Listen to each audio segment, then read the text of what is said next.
Imagine waking up and realizing that everything you were taught about history, even about yourself maybe, was a lie.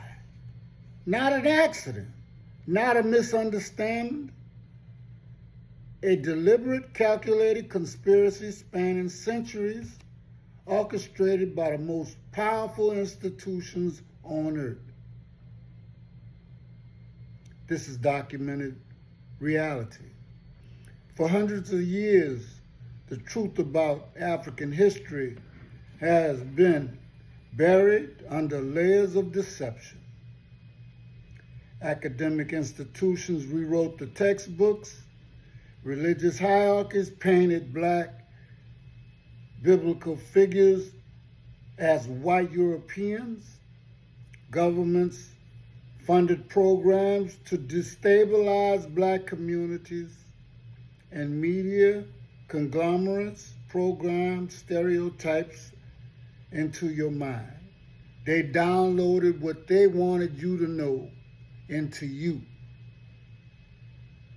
This wasn't random.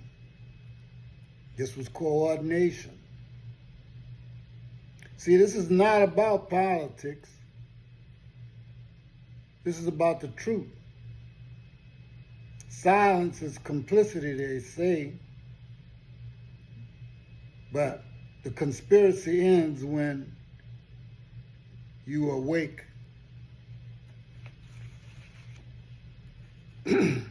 Why would the government dedicate vast levels of resources and manpower to destabilize one specific community unless they knew something, feared something that you don't know? They said a guy dug deeper than most people really dig and found out the reason, or one of the reasons why people of color, especially the black community, is persecuted. You see, it's more than racism going on here.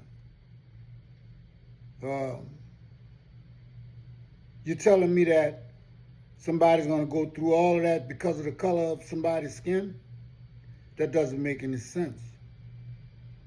But what if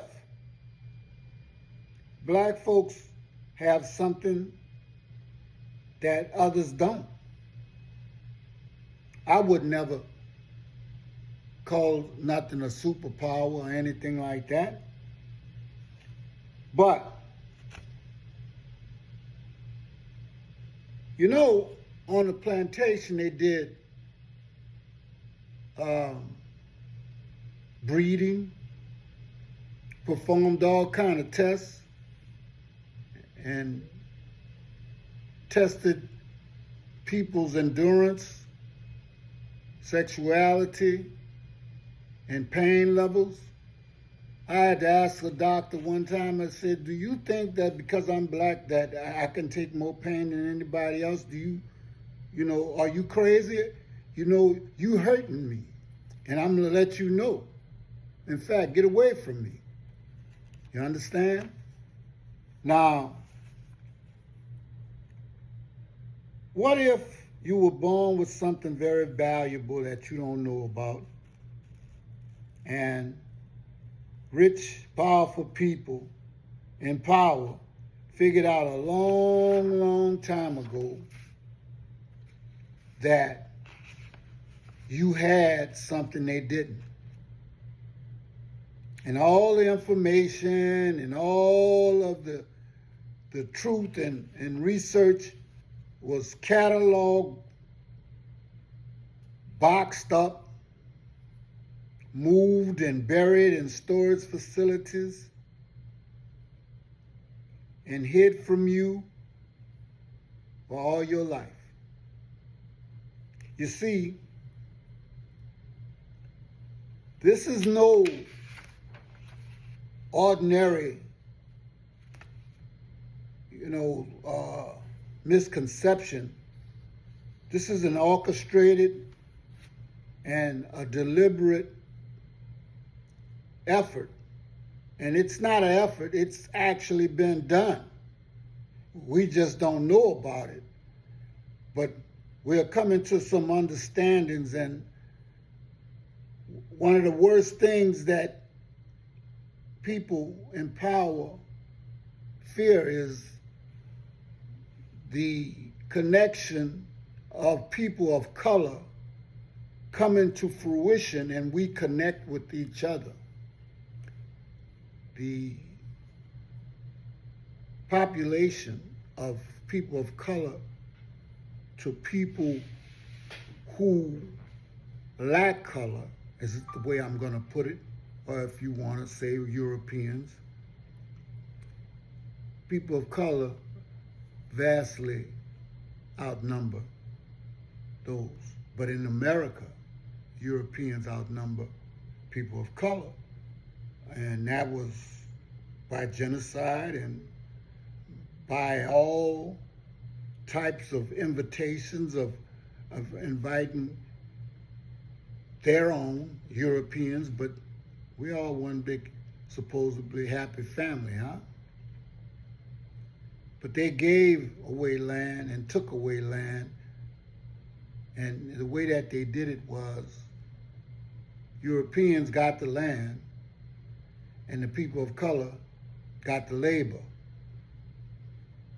got genocide, got taken advantage of, and all other types of things that we're not going to discuss. But just think about it. If racism was just about skin color, why dedicate centuries of resources to keep one group down? There's something deeper than prejudice. The system knows something terrifying. And they fear what we carry. They fear the resilience, the creativity, spiritual connection that survived 400 years of slavery. They fear the prophetic identity encoded in your DNA. This isn't about hate. It's about fear. Fear of what happens when you awaken. Fear of what happens when you reclaim your power. The system knows who you are. Do you? Because the moment you remember, the lie collapses. And when the lie falls, structure falls. Destructure. In closing, I will tell you that most people think that they know what melanin is. It's a pigment, substance to give your skin color. But that's a lie. The truth is melanin is power. It's technology. It's divine. Science proves that it absorbs light, sound, and electromagnetic energy, converts it into biological energy. Your body is a living supercomputer. Your skin charges like a battery in the sun. Melanin is concentrated in the brain in regions that control consciousness. In the pineal gland, the seat of the soul. Tech companies study melanin for its computing properties. Now, this is tech companies. But the Egyptians knew. They called it magical black substance, black magic. They knew. Knowledge was buried because it proved you are extraordinary. They fear your biology because it reveals your divinity. They fear your melanin because it connects you to creation itself. And they will do anything to keep you from knowing it. Have a good day, brothers and sisters, one big happy family.